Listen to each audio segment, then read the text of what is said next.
Então, neste processo 508-3258, continuidade do depoimento do senhor Augusto Ribeiro de Mendonça, continuidade do defensor do senhor Dalton Avancini e José Auler. João Auler. João Auler. Então, em relação a essas consequências que o senhor estava mencionando e da exigência de vantagens ilícitas, eu pergunto, é a isso que o senhor se referiu quando o senhor disse aqui no seu depoimento, no aditivo número 2, ou paga ou a consequência era muito grande? Sim, senhor. Era exatamente isso. O poder, como eu estava falando, o poder de um diretor da Petrobras para atrapalhar é muito grande. No depoimento número 3, o senhor diz o seguinte, que nunca viu ninguém discutir aditivo da Petrobras que não tivesse fundamento, pois eram para recompor a situação anterior. Que o declarante nunca soube de aditivo contratual que tivesse sido feito sem haver um fato real que ensejasse o mesmo. Isto é, havia uma causa verdadeira para tanto. O senhor confirma isso? Sim, senhor. Essas exigências indevidas, elas também estavam relacionadas a pagamento desses aditivos? Sim, senhor. Tanto por parte do senhor Paulo Roberto como por parte do senhor Duque? Sim, senhor. Por outro lado, voltando ao número 2, o senhor coloca aqui que as comissões eram pagas por recurso oriundo de contratos firmados eram duramente discutidas, pois saíam de fato da margem da empresa do declarante. O senhor quer dizer com isso que não tinha superfaturamento? Sim. O que eu quero dizer é que sempre existia um limite de preço, até por conta do próprio orçamento da Petrobras. Então isso era deduzido, esse pagamento era deduzido da sua margem de lucro? Sim, senhor.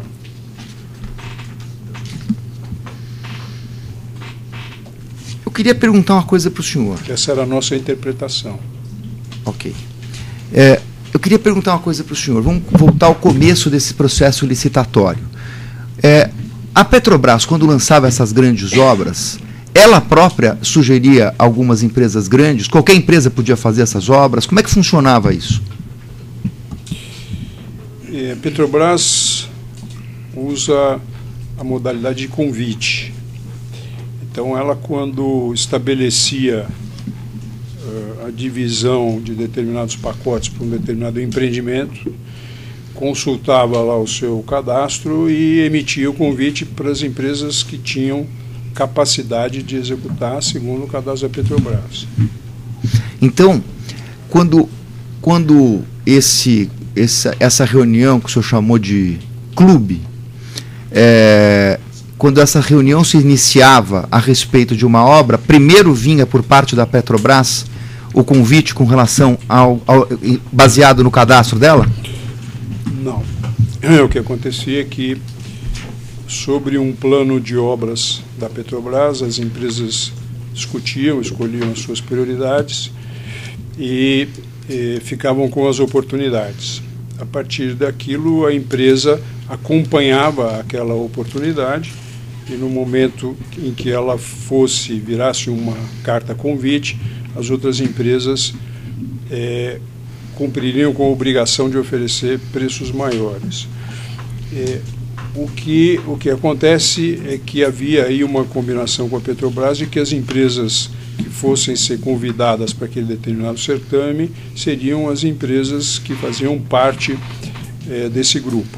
Então, o que se discutia, segundo a versão do senhor, nessas reuniões era basicamente questões relacionadas à licitação. Sim, é isso? Isso. Esse era o objeto das reuniões? Isso, exatamente. Licitações futuras, né? Sem dúvida. O senhor disse que participou de poucas reuniões e não participou de todas.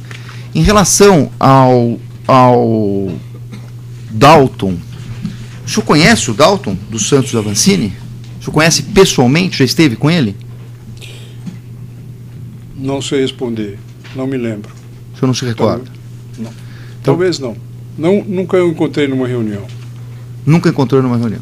Então, quando o senhor nomina O Dalton, o senhor está falando por ouvir dizer do seu companheiro que o senhor determinava que fosse a reunião, é isso? Exatamente, pelos relatos do diretor comercial Marcos Berti.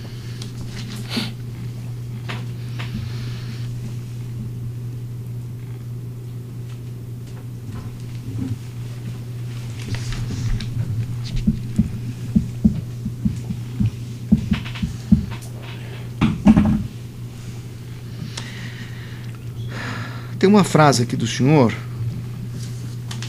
O senhor diz assim, que ao mesmo tempo, uma equipe competente da Petrobras realizava o próprio orçamento interno da estatal. Que esse era um preço referência, aspas. Muito bem feito, por sinal. Fecha aspas. O que o senhor está querendo dizer com isso? Eu queria que o senhor explicasse o que é esse muito bem feito, quem é essa equipe e o que ela faz. Bem, a equipe particularmente não conheço. Mas posso dizer que uma proposta dessa complexidade, ela envolve desde desenvolvimento de engenharia, você precisa fazer um trabalho de projeto, para que você tenha a possibilidade de fazer, então, um levantamento de material, avaliação de mão de obra, riscos envolvidos, é uma proposta bastante complexa, né? E como eu disse, pode custar alguns milhões de reais a sua elaboração. A Petrobras tem uma equipe interna, que eu não sei se é uma ou algumas equipes internas que elaboram estas propostas nos mesmos moldes que elaboram as proponentes. E pela nossa experiência, o preço de referência da Petrobras, que é conhecido após a abertura das propostas das empresas proponentes, ele é um preço de referência sempre muito bom. Pelo menos por um bom período, ele sempre foi um preço de referência muito bom. Por isso que eu acredito que é uma proposta bem feita. Essa é a minha razão de dizer uma proposta bem feita. Muito obrigado, eu não tenho mais perguntas. Outros defensores têm indagações?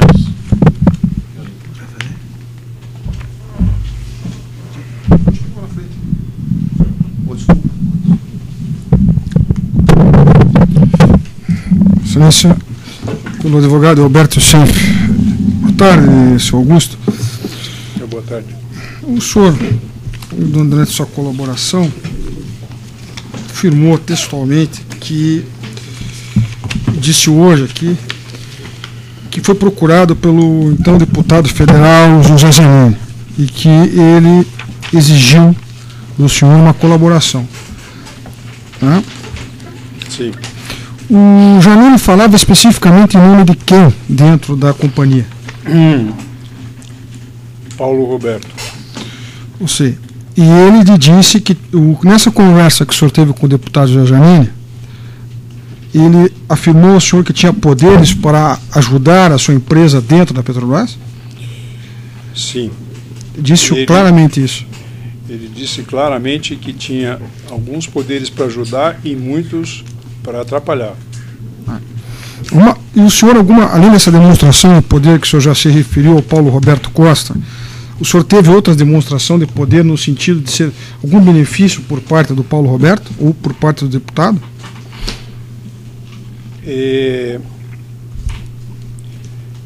Algum benefício? Benefício qualquer à sua empresa ou quem quer que seja por parte do Paulo Roberto Costa. Não, eles podiam até fazer muitas promessas, mas nunca levaram assim, a nenhum benefício concreto, a menos da participação em licitação e assinatura de um contrato. É possível, então, dentro desse contexto que o senhor nos fala, que havia uma ordem hierárquica, né, dentro dessa organização. O Zé Zanini e depois o Paulo Roberto, é isso? Quem comandava isso era o deputado Zé Zanini, e abaixo dele o Paulo Roberto Costa. Pelo menos é que o José Zanini dizia. Ele sempre dizia que o Paulo Roberto era uma pessoa indicada por ele e que estava lá para cooperar com ele. Ou seja... E ele é quem pedia as contribuições. O Janene. Quem pedia as contribuições era ele. Sim.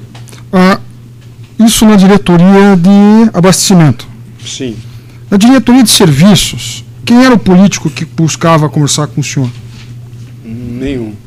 O senhor nunca contratou com ninguém? Político, não. O emissário de algum político, quem era? Também não. O senhor tratava direto com quem? Com o Duque e o Barusco. Eles lhe procuraram diretamente. Sim, senhor. E eles também, da mesma forma, tinham o poder para prejudicar ou beneficiar uma empresa. Sim, senhor. O Paulo Roberto e o Duque tinham o poder de tirar ou colocar alguma empresa, convidar ou não alguma empresa para uma licitação? Sim. Sim. Então, dentro disso que o senhor falou dessa organização hierárquica, a função do Alberto Youssef era qual? Pegar o dinheiro e distribuir o dinheiro.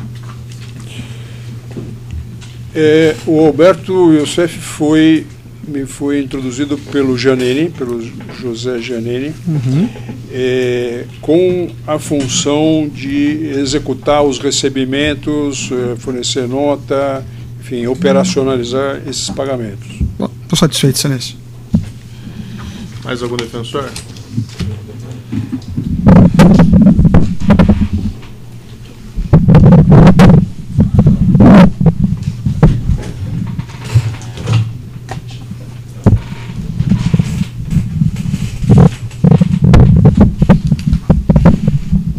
Pela defesa de Valdomiro. Boa tarde, senhor Augusto. Boa tarde.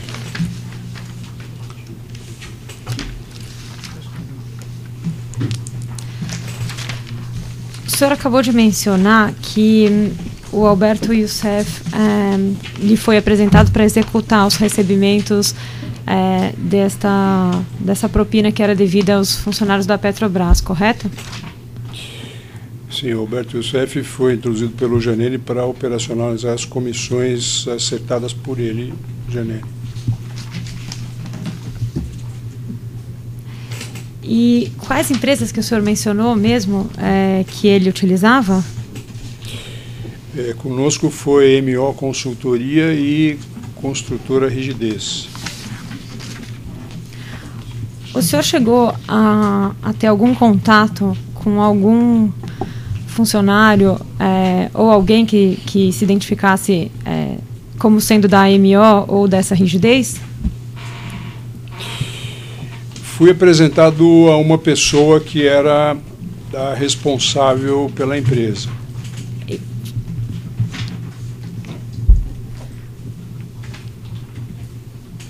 E não era o Alberto Youssef? Não, eu fui apresentado pelo Alberto Youssef por uma pessoa que era responsável por essas duas empresas que iria operacionalizar as notas fiscais, receber tudo isso. Ele emitia as notas fiscais, me enviava, eu aprovava e mandava pagar. Mas o meu contato com ele aconteceu uma ou duas vezes no início. Tá certo, estou satisfeito.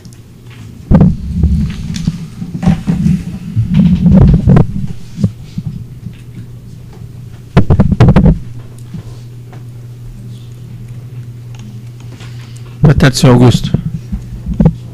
Boa tarde. O senhor é engenheiro há quantos anos? Desde 76. E neste ramo que envolve contratos com a Petrobras, o senhor atua há quanto tempo? Desde 96. O senhor fez referência hoje aqui, respondendo às perguntas do ilustre procurador da República aqui oficiante, que a ABEM instituiu um grupo de trabalho com a Petrobras para discutir contratos. Isso o senhor já havia dito também quando prestou depoimento no termo de colaboração número 1. A minha pergunta é a seguinte: por que houve necessidade do estabelecimento deste grupo de trabalho com a Petrobras?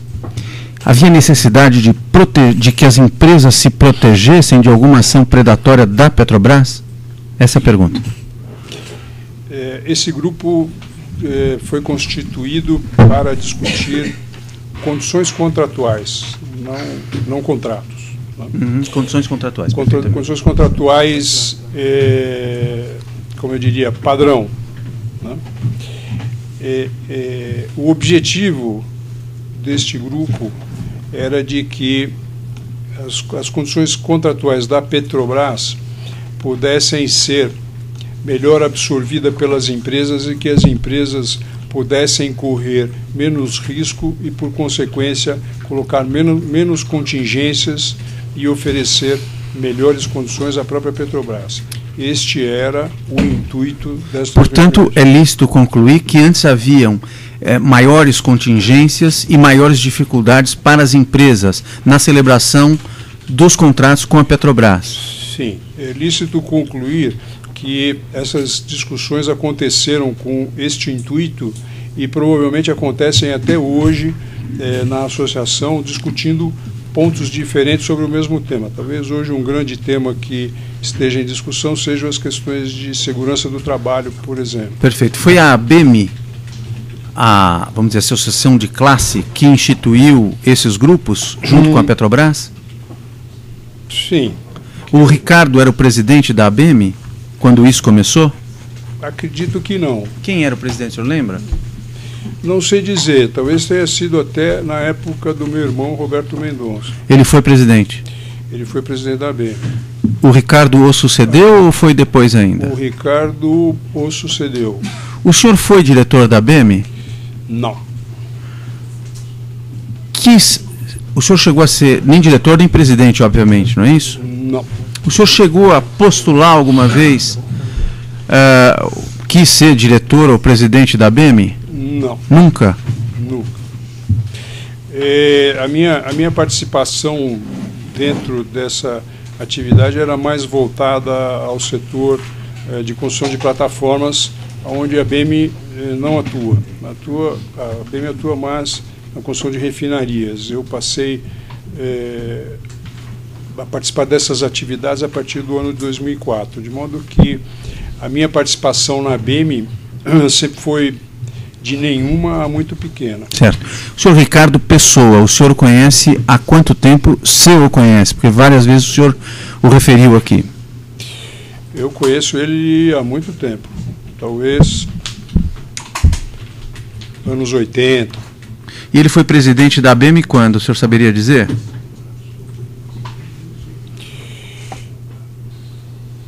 Talvez final dos 90, começo dos 2000. Perfeito. Respondendo a uma pergunta do doutor Procurador da República, o senhor disse que ele não era um líder desse clube, e sim que ele o coordenava. Foi isso que o senhor falou, não é isso? Sim. Porque as empresas tinham autonomia, foi isso que o senhor disse, não é isso? Eu entendo que líder... Não estou contestando o senhor, eu só estou afirmando algo que o senhor disse. Isso, exatamente. E no que consistia essa coordenação que o senhor afirmou aqui hoje e já havia dito antes? Ele é quem fazia o contato com a Petrobras, principalmente com Renato Duque, com Paulo Roberto. Ele é quem recebia as reuniões, a maioria das reuniões eram no escritório da UTC. O senhor não participava dessas reuniões ou participava das reuniões na UTC? Participei de algumas no início. Em que ano, mais ou menos? Talvez final de 2004, começo de 2005. Quando ele exercia essa coordenação, ele era o presidente da ABEME? Era o presidente. Nesta época, ele era presidente da ABEME. E nessa época ele era o presidente da ABEME. Lhe caberia, como presidente da entidade de classe, o exercício dessa coordenação? Veja, a partir do instante que você tem uma interlocução com diretores da Petrobras, que precisam ser, de uma certa forma, atualizadas e constantes, alguma pessoa precisa assumir esse papel. Ele, como presidente da associação, tinha, como todos os presidentes de associação, tinha tem essa característica, né, de representar as associações e, consequentemente, as empresas perante o governo, perante clientes, de modo que a ida dele à Petrobras para discutir assuntos não necessariamente poderiam ser linkados a esta atividade que as empresas desenvolviam para discutir os seus próprios negócios. Sim, poderia ser e poderia não ser. Sim, exatamente. Ele poderia ir para discutir Assuntos da empresa dele, por exemplo. Também. Poderia ir para discutir assuntos da empresa Ele era um dele. presidente ativo, ele foi um presidente ativo quando esteve à testa da ABM? Sim. Por quê? Ele foi porque foi uma época onde a Petrobras aumentou muito a quantidade de investimentos e todas essas discussões que nós estamos falando aí de condições de contrato, tudo isso foi um processo evolutivo.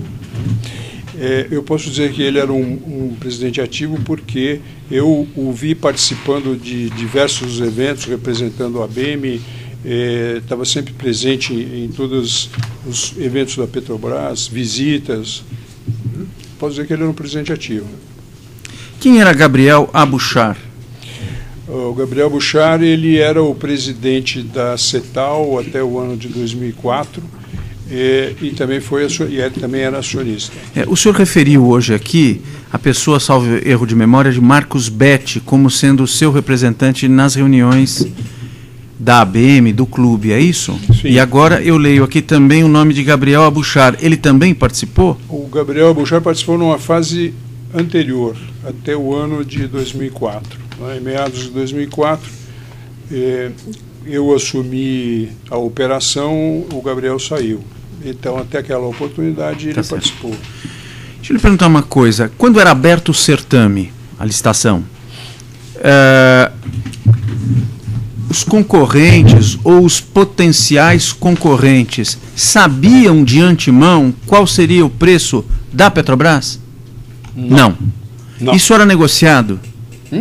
Quando alguém ganhava, vamos supor o primeiro colocado, o senhor já falou isso no seu termo de colaboração número 1. Mas eu, para ninguém dizer que eu estou induzindo, eu vou fazer a pergunta. Vamos admitir que houvesse um primeiro colocado com um preço maior do que aquele que a Petrobras tinha, porque o senhor já disse que de antemão não se sabia, certo? Muito bem. Não se sabia. Perfeitamente, ok. Mas a pergunta que eu faço agora é outra. Ganhou esse primeiro colocado, não é? Ele foi chamado e ele tinha um preço algo maior, não sei quanto maior, do que aquele preço que a Petrobras, nos seus quadros, estimava como justo, como correto. O que acontecia a partir daí? O que eles faziam com esse primeiro colocado? Olha, Eles, Petrobras. Sim. A Petrobras tem uma forma bastante dura de contratar, né?